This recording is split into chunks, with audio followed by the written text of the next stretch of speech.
Hi my dear शिवानु परंपरा cuties. आज मैं पूर्व काल में विष्णु शर्मा जी से कही गई पंचतंत्र की कहानियों में से एक कहानी सुनाना चाहती हूँ।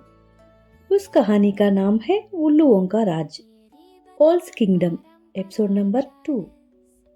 क्या आप सभी कहानी सुनने के लिए तैयार है? अगर है तो फिर देर किस बात की, चलिए कहानी में प्रवेश करते हैं। पंचतंत्र कहानी में जैसे मंत्री बोल के आए, वहां से कुछ कौवे ने 2 चूहों को मार के उसका खून लेके आए और मंत्री को लगा दिया। फिर कौवा का राजा ने बोला चिरू के साथ, ठीक है मंत्री, तुम सावधान रहो, तुमने जैसा बोला मैं वैसा ही हम सब सामने वाले पर्वत के तरफ जाएंगे। उस बात सुनने के बाद चिरू मंत्री ने राजा से बोला, जी महाराज, मैं सावधान ही रहूंगा, आप और हमारे सारे लोगों ध्यान से रहिएगा। फिर कौवा राजा आपने साथ बचे हुए कुछ लोगों को लेकर सामने वाले पर्वत के ऊपर चला गया। उधर अंधेरे हो गया, इधर अकेला चिरू मंत्री आपने जान हथले पे रखकर पहले से ये सोचा हुआ प्लान के मुताबिक उल्लुओं का गुफा के पास पहुंचा। उसके दिल में बहुत डर था, पर फिर भी आपने राज के लिए, अपनी जनता के लिए, अपने राज के लिए हिम्मत करके वहां गया।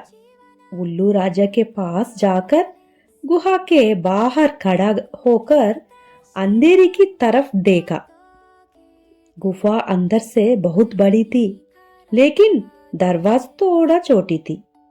वो मंत्री उस छोटी सी दरवाजे के पास खड़े होकर काव काव चिल्लाया। अचानक आई उस आवाज से गुफा में बैठे उल्लू चौंक गए। फिर थोड़ा संभले, गुफ में बैठी उल्लू मंत्री ने बोला, अरे बाहर कौन आया है, जा के देखो। सैन्याध्यक्ष की सेना का एक सिपाही जाकर आया। उसने दरवाजे के पास खड़े उस दुखी कौवे को पकड़कर अंदर लेकर गया और उस उल्लू राजा के सामने खड़ा किया। उल्लू राजा ने पूछा, कौन हो तुम? तुम्हारी शरीर पर इतना खून क्यों है? वो सुनते ही मंत्री कौवा जोर जोर से रोने लगा, बिना रुकी रोता रहा। उल्लू सारे आश्चर्य से देख रहे थे। ए कौन हो तुम? क्यों रो रही हो? क्या हुआ पहले ही बताओ, उल्लू राजा ने पूछा। मंत्री कौवा रोते रोते बोला, क्या बताऊं महाराज, आपका प्रशंसा करके ही मैंने अपनी जान पर बनाई है। उल्लू राजा को समझ नहीं आया, कौन हो तुम? कौवा मंत्री ने धीरे धीरे से सिर उठाया, महाराज, मेरा नाम चिरू कौवा, मैं कौवों के राज में मंत्रियों में से एक हूँ। रात में आपने हमारे ऊपर हमला करके हमारी कौवों को मार दिया, इसीलिए सुबह हमारे राज में बड़ी सभा हुई। हमारे राजा ने पूछा, अब क्या करे? मैंने बोला, क्या करे, बस रोती हुई बैठना है। जब बलवान हमला करता है तो ऐसा ही होता है। उल्लू राजा बहुत बलवान है, वीर है, हम उसको सामने कुछ नहीं कर सकते। हम सब जाकर उसके पैर में गिरकर शरण मांगेंगे, यही एक रास्ता है। ये सुन के हमारे राजा को बहुत गुस्सा आया, पर मैंने सोचा सच बोलना जरूरी है जनता की भलाई के लिए। मैंने बोला, बदला लड़ाई ये सब करेंगे तो हमारी जान ही जाएगी, अगर जीना है तो बस एक ही रास्ता है, उल्लू महाराज के पैर पकड़कर दया मांगने होगी। ये बोलती ही राजा और सारे कौवों में मुझे मार मार कर घायल कर दिया। देखिए महाराज, उन्हीं चोमचों से मुझे पाट डाला, इसीलिए मैं खून में लथपथ हूँ।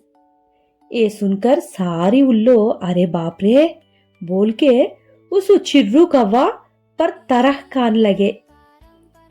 तरसा खान लगे। चिरू कौवा ने मौका देखकर फिर बोला, महाराज, इनको ने मुझे मारकर वही पेड़ के पास छोड़ दिया। मैं किसी तरह मरते मरते यहाँ तक आया, मरा भी तो आपके चरण में मर जाऊं, यही मेरी इच्छा थी। इतने महान वीर शक्तिशाली आप है, जस एक बार देखना चाहता था, इसीलिए मैं आया इधर। उसके आंखों से आंसू टपक रहे थे। उल्लू सब गर्व से खड़े हो गए। उल्लू राजा ने बोला, वाह, बहुत हिम्मत है तुम्हें। चिरू कौवा बोला, महाराज, बस आप मर जाऊं तो भी कोई दुख नहीं। अब मर जाऊं तो भी कोई दुख नहीं, आपके चरने के पास मरूंगा। वो चलकर उल्लू राजा के पैर में गिर गया। उल्लू राजा ने बोला, अरे नहीं नहीं, तुम्हारी जान मेरे रहते कैसे जाएगी, उठो उठो। चिरू कौवा फिर बोला, महाराज, आपकी महानता को मैं सारा है, इसीलिए मेरा राजा को बुरा लगता है, पर सच तो सुन है, महाराज, महान राजा तो महान ही होता है। आप जैसे वीर को दंडवत करना गलत कैसे होगा। बस महाराज, अब मैं यहाँ ही रहूंगा, आपका सेवा करती हुई आपका नाम लेके जीऊंगा।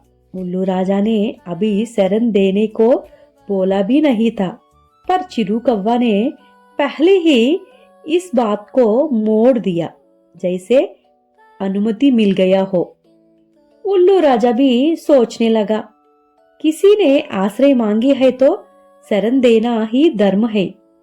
सेवक लोग बोला, हाँ महाराज, शत्रु जाति का हो तो क्या शरण मांगे तो देना ही चाहिए। किंतु मंत्रियों को शक हुआ। चिरू कौवा ने ये समझ, इसलिए उसने उनकी तरफ देखना भी बंद कर लिया और दूसरी तरफ मुख मोड़ लिया।